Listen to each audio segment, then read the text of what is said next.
Because it's hot and humid, I think we're healthy. We glisten from perspiration, which eliminates toxins, and we drink a lot of water, which keeps us hydrated. However, we also get all kinds of skin problems from the sun and must be mindful to wear hats and sunscreen because melanoma is a strange and dangerous bedfellow. We don't live in crowded quarters like many people who live in the Northeast. We're more like Westerners, and we are Southerners. We don't speak with a drawl, but we understand a drawl. We speak much slower than those who live in New York. We don't take taxis to and from the grocery store, and neither do we ride in limousines. Most of us live in a private home or a condominium or a gated community. For most of us, when we travel, we stay within Florida. We are the second home for Mickey and Minnie Mouse, and for many people from Michigan, Ohio, New York, Connecticut, and Massachusetts. Our land is very flat, and you don't need a 3-speed bike to pedal around here. Florida has the third largest population of the 50 states. We are quite possibly the most eclectic of all the states, with the exception of California. We have 1,300 miles of coastline, the most of any state within the contiguous 48 states. We're situated closer to communist Cuba than any other state. We have absolutely beautiful beaches, and I can't get over the sunrises and the sunsets. We have a lot of senior citizens, many of whom came from up north to double our population during the winter months, and these northerners have recently been able to sell their home and move down here permanently. This increase in our population brings many economic benefits. The census records are taken every 10 years, and they're used as a database for distributing taxes back to the community. Our largest population is aged 45 to 49, and our Hispanic or Latino population comprises 22%. There are more Cubans than Puerto Ricans and Mexicans in Florida. This is no surprise if you visited Miami. Of the 18,000 total in Florida, there are nearly 4,000 Hispanics. Next month, we have Colonel Mike McAllister speaking to us. He's speaking on America, One Nation Under God.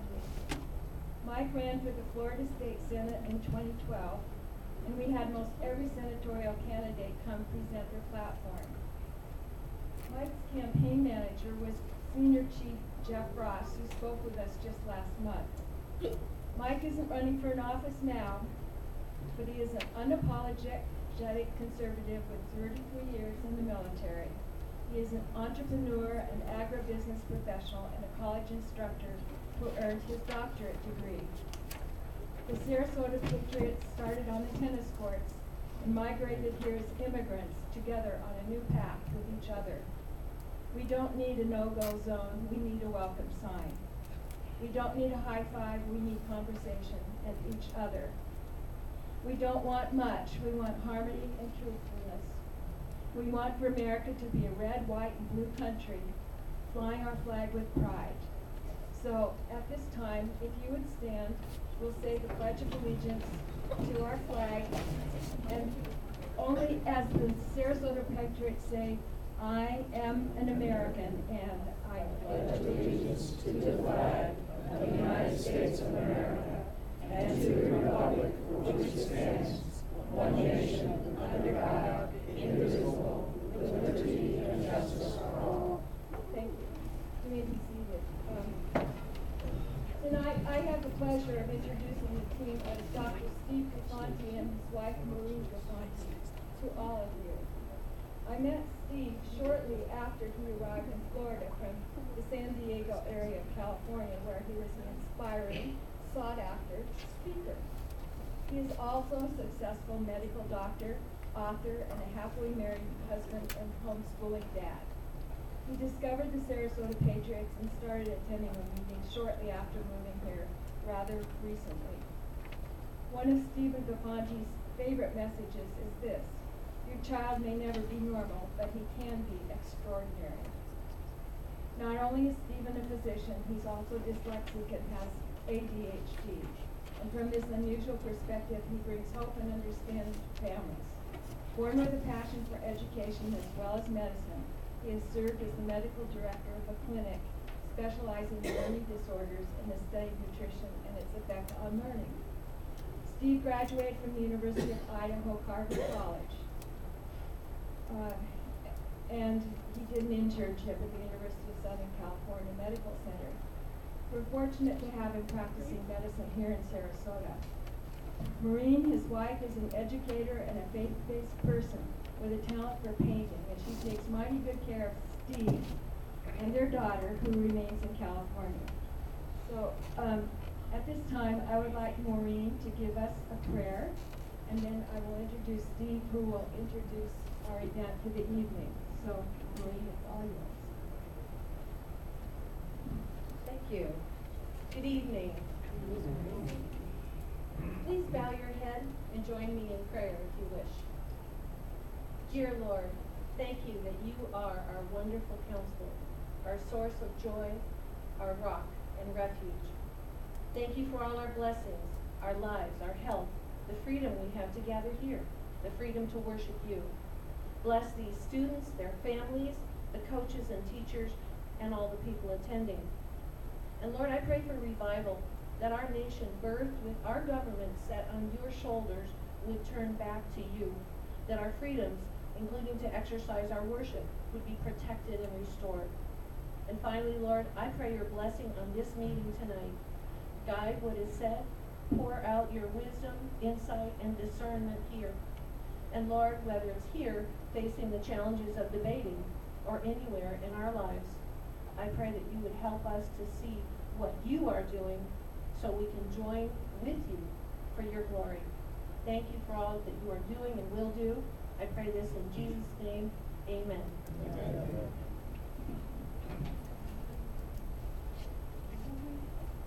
Thank you so much, Maureen. Stephen approached me back in October, believe it or not, with this idea of having students, young high school age students, come forward with a debate on a topic that he thought would be not only educational but entertaining and challenging. And so I am turning over the microphone to Steve because he set this up and he knows exactly what needs to be said. Right, Steve? Thank you. Thanks. Just a little bit about me. I used to be on a school board, a public school back in California. And every once in a while, the teacher would make the mistake of inviting me to talk to their class about history. And I would start with a piece from the Patriot, because Patriot's one of my favorite movies, in which Mel Gibson says, "Are we capable of self-government? I think we are, and I think we should." And I would then turn to the audience, who were high school kids, mostly juniors and seniors, and say, "What do you think? Are we capable of self-government?" But never have I had the opportunity to have such bright minds, so many of them prepared to debate this issue. So I'm going to turn this over to this gentleman here, and he's going to introduce himself. And we'll work that way.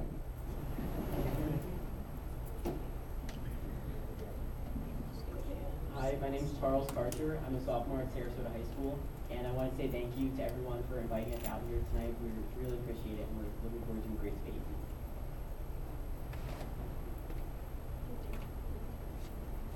Hi, my name is Ashley Nguyen from Sarasota High School. I'm a senior, and I'm the captain of the Sarasota High School debate team. I'm really excited to be here and to be presented with this opportunity, and high school is going to have a great time.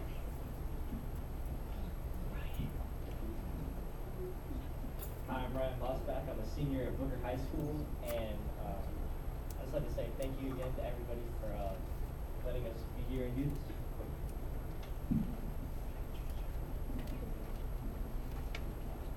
Hi, my name is Shane Rodderberg. I'm also a senior at Booker High School, and Ryan and I are both in the Law Academy there, and also want to say thank you for letting us come and have this opportunity. Is this the one that I got here? Yes, it slides back. Oh.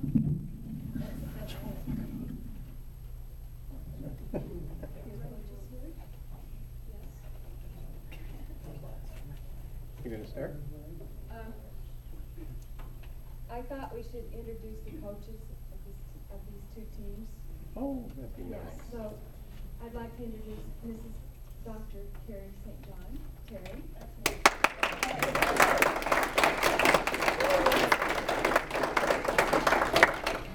And Tad, would you pronounce your last name for me?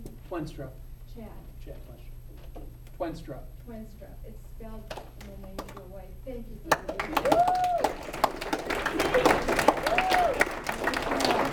kids call him Mr. T, and I can understand that. Mr. T.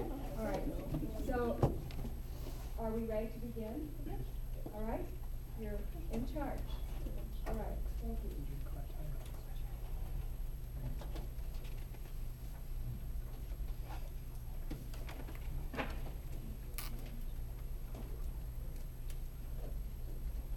So it has been resolved here today that people are in fact capable of self-government. We on the pro side feel that it is precisely correct. People are in fact capable of self-government for these two claims. Firstly, democracy exists. Therefore, people are capable of self-government. And secondly, people are capable of making their own decisions.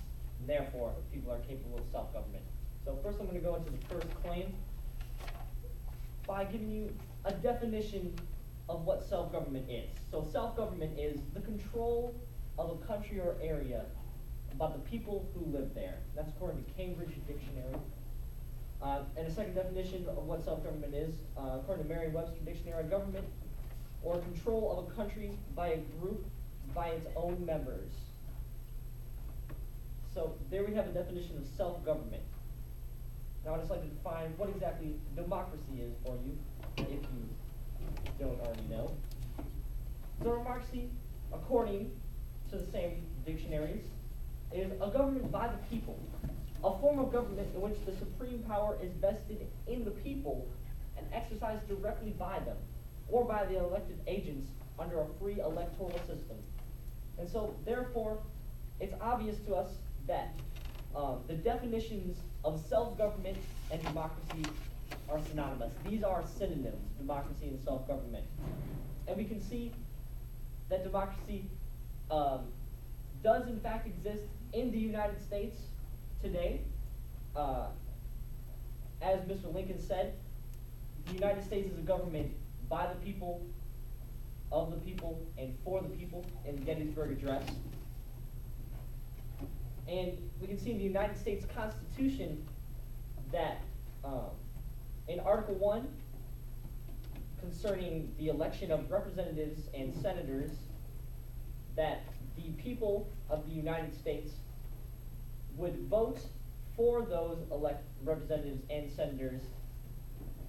Then, based on the definition of democracy, we can conclude that because this is a democracy, and it does in fact exist here today in America, that people are capable of self-government, and they are in fact exercising the principles of democracy and self-government here today. And we can also see that in statistics such as those of United States voter turnout in 2012, which was 53% out of 12 million voters.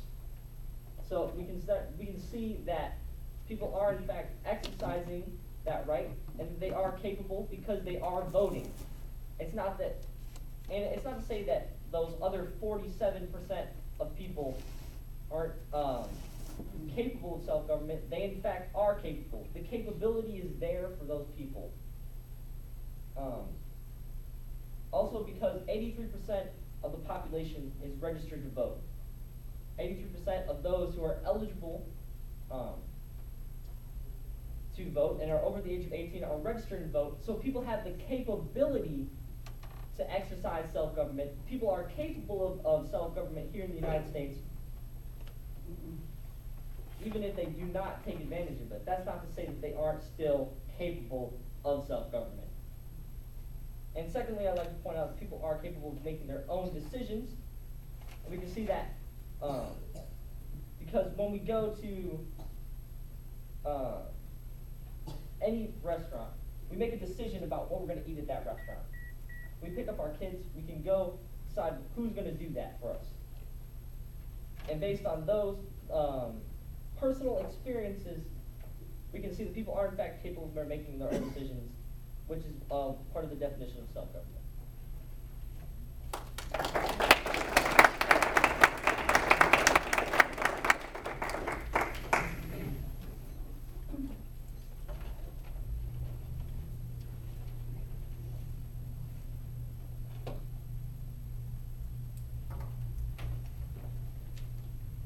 Ashley and I stand in negation of the resolve that people are capable of self-government.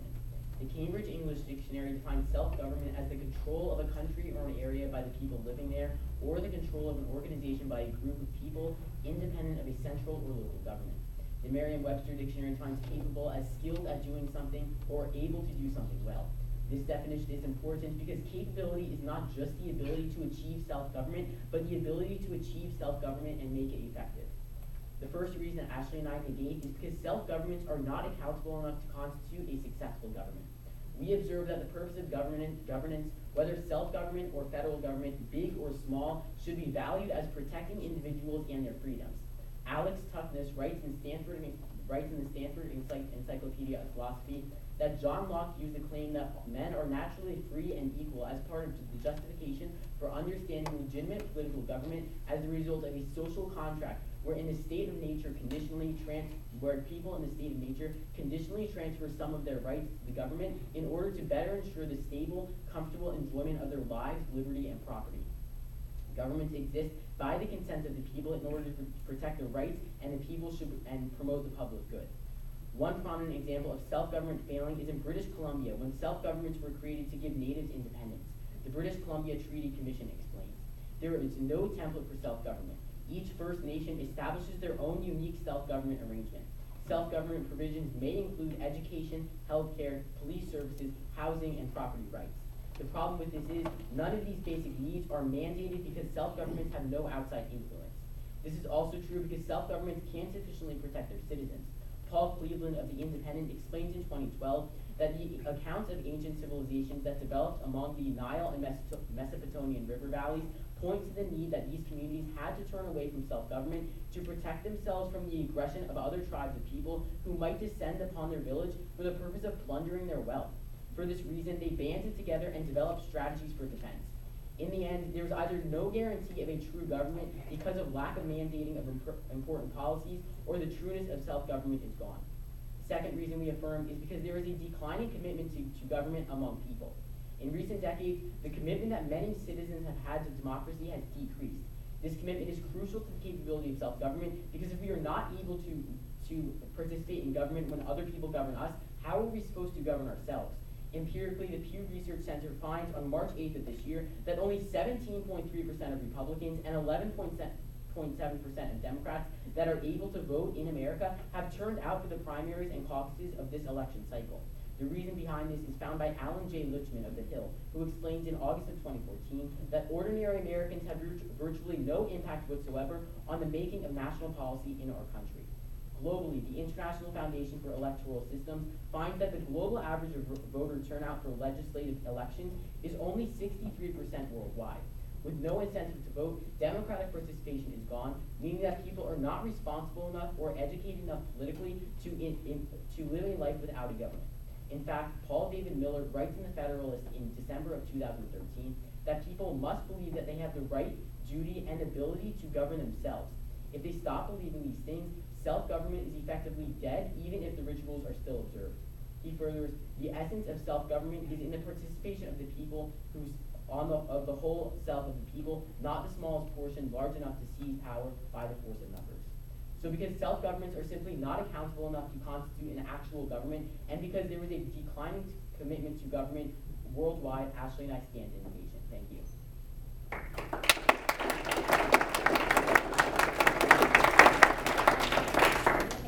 Some prep time.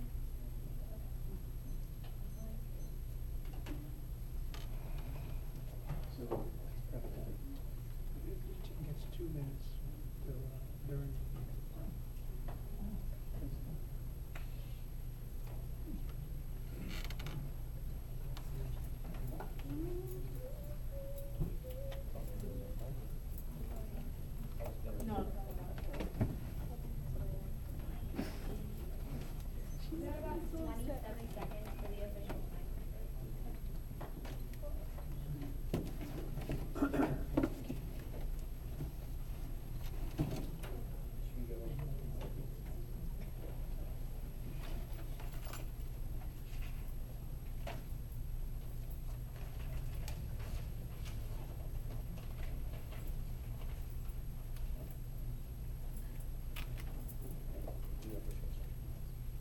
So first question is, how does capability equate to effectively? Because that seems to be like a logical fallacy. Like how could it doesn't necessarily have to be effective to be capable, correct? Well, the reason why I disagree with that is because pretty much any group of people, the Sarasota Patriots, if they wanted to, they could claim a chunk of land and call themselves the Nation of Sarasota Patriots. Anyone can create a self-government, but the question is that if that government is effective, because ultimately the role of the government You is just stated yourself that anybody can create a self-government, so. Right, so the capability of making a self-government is actually effective. They can make a self-government, but the capability of actually running one and continuing one, when we give the example that they actually fail over time, it's simply not the case. Can I ask you a question? Okay, so you talk about in your first contention that democracy exists and that proves that self-government exists, right? Correct. Okay, so in like specific self-governments, like in smaller areas where it's not like one big country, but like certain areas, have they made good decisions in ruling themselves? Well, it doesn't matter if they're making good decisions, they're still making decisions, and that is self-government. Self-government is making a decision for yourself and for your group as a group, not necessarily if whether those decisions are good decisions or bad decisions. It's about making the decision. That is the self-government. People are doing it for themselves. Someone's not telling them what they should be doing. I see. What do you think the role of government is? The role of government is to make decisions that impact the lives of the people that the government is under, so therefore in self-government people will be making decisions. And they would be making decisions that is in favor of like the popular welfare, right? That protects the people, that protects their rights. They would be making decisions if it was set up so that the majority would come to the if a majority was needed in order to make a decision, then that would be true, correct? Okay. Just because one government failed, how does that disprove self-government?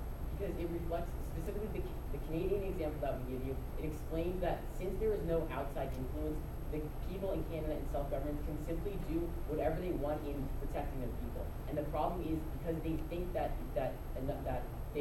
because they don't believe that having these social services, like having a police force and things like that, aren't like needed for the government. It hurts the people because they don't have that net of government. They're not accomplishing the role of government. But they made a decision as a community not to include those key utilities, correct? Right, but if they weren't in a self-government, Isn't that essentially self-government? they would have had outside influence to encourage them to make those decisions.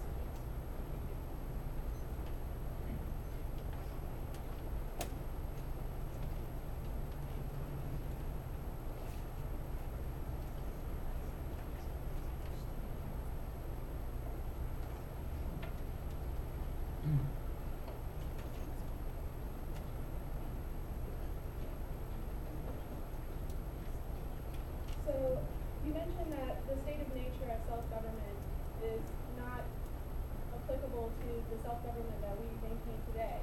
Well, it's false because we have had prehistoric self-government for 400 years and that we've been self-governing for 400 years. So how is it that we're unable to self-govern yet we've gotten this far to create a constitution that we've been living off of for over 230 years, successfully, one might add, but yet the outside influences do come into aspects, but nevertheless, we still make decisions and we still have self-government because those decisions are made by the people, of the people, for the people. And Thomas Jefferson said that if we have the worst form of government, then that makes all of the other forms of government just as bad, because government is still a form of government, whether it be good, whether it be bad. The question in case here is whether or not people are capable of making self-governance, and the answer is yes, because as Ryan said, that people make decisions on a day-to-day basis, and that's what it comes down to when it becomes self-governance. Winston Churchill says, democracy is the worst form of government besides all the others. This yet again reinforces the implementation of self-governance in the United States and anywhere else. So, it is also said by Thomas Jefferson that sometimes that men cannot be trusted with the government of themselves,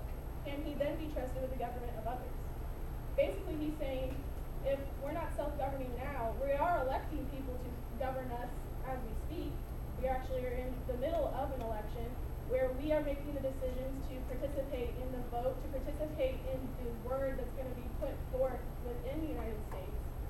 So how is it possible that we can't have self-governance when we are making the decision to govern ourselves right now? Also, the Constitution is not an instrument for the government, but to restrain the people. It is an instrument for the people to restrain the government. The Constitution was implemented to protect ourselves from the government, not the government to protect us.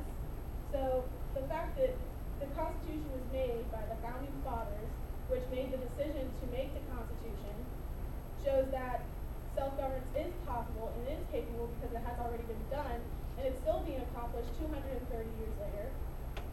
Whether the decisions be good or bad, it's still possible. You mentioned that that people develop strategies with the natives to kick them out of certain areas. Well, developing strategies contains making decisions of a collective group of people, which is what we're issuing with today, is that a collective group of people can make decisions and govern themselves, whether it be good or bad, and by doing so, by making developed strategies, or by collecting votes, or by campaigning, or whatever the case may be, you are doing something, you're progressing with a collective group of people, therefore maintaining self-governance. And it is also stated that whether or not effectiveness defines capability. The capability is ambiguous. Capability is, I'm capable of standing up here and talking to everybody, but it doesn't mean I'm going to do it well, but I am capable of it, which means I'm capable of self-governance. I'm capable of self-governance of myself and of my group of people with Ryan. So, as to stand here today and say self-governance isn't possible or isn't capable amongst people, is saying that our existence right now is impossible. It just doesn't make any sense. You can run some questions. We're gonna have some fun time. This is great.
Everyone ready?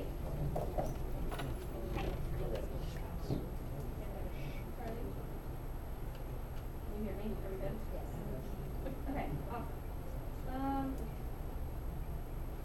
Let's start with my opponent's first contention, where they talk about democracy and how that's a synonym to self-government. And they talk about how the election of representatives and senators in the United States makes us a self-government. First, that's completely untrue, because the United States is not a self-government. We are first and foremost a republic, because we elect our leaders to go ahead and make decisions for us. That's showing that we don't make our own decisions. Elected officials make our decisions. And so with that, let's move on to how they talk about how people are voting, and about how 53% of the population in the United States is voting, and how that constitutes the capability. That's great, but if the other 47% aren't exercising that right, then it doesn't matter in a self-government. They focus on the definition of capable, which leads me to their second contention. But first, remember one thing: democracy is the prerequisite of self-government. If people aren't voting, and the majority of them aren't voting, then that means there's no incentive to vote in a self-government. And if people aren't voting, that means that the self-government is not going to be able to function, and that falls under our definition of capable, which tells you not only do they have the skills to do it, but they have to carry it out successfully. Pay attention to that definition for their second contention. And in their second contention, they talk about how people are able to make decisions, and they talk about how decisions are basically the foundations for a self-government. We absolutely agree with this, but people are not able to make good decisions. Turn back to our definition of capability, where we tell you that you have to follow an efficiency and carry it out well. But that's where self-governments fail, because people aren't able to make good decisions. Self-government fails to effectively protect the rights of its citizens. Earliest records of human history, according to The Independent in 2012, reveal that people have always had the propensity to disregard the innate rights of others. That right there shows you that human beings are predisposed to making the negative decision for the worst outcome. And so further, let's look at an example of actual self-governments that exist in the world that have failed because people do not make good decisions. Crime rates in Indian tribal nations, for example, according to the New York Times in 2012, tells you that Indian reservations across the United States have grappled for years with chronic rates of crime higher than all of the rest of the United States. And so what we have to see here is that there's a need for a contingent institution to secure the peace and order of society if other measures fail. Crime is largely more common with the absence of a central government. So according to the National Institution of Justice in February 2013, crime rates are much higher for Native Americans who self-govern when compared with the national average. And so American Indians and Alaska Natives experience violent crimes at a greater rate of 67% of the general population. So the stark reality is that human history demonstrates that people attempting to live at peace with one another cannot rely solely upon self-government to secure their natural rights. And so with that, let's move on to re-strengthen our own case. First, Charlie delineates that self-governments aren't accountable enough to constitute a successful government. We've proven to you that with the tribal nations in the United States, because their crime rates are so high, they make bad decisions, self-governments aren't able to exist. But second, let's also look at British Columbia, a territory that was under self-governance. They themselves tell you there's no template further in modern society for self-governance because their own government is collapsing in on itself. And further, Yukon, a current self-government, is also worried that they're not able to continue their self-government because the structure at which they uphold their own system is collapsing. And so let's move on to our second contention when we talk to you about how declining commitment to vote. Democracy is the basic prerequisite to self-governance, and if people aren't voting or even participating in the political process, and that shows you self-government is not going to work, and for these reasons, I urge your vote in the con.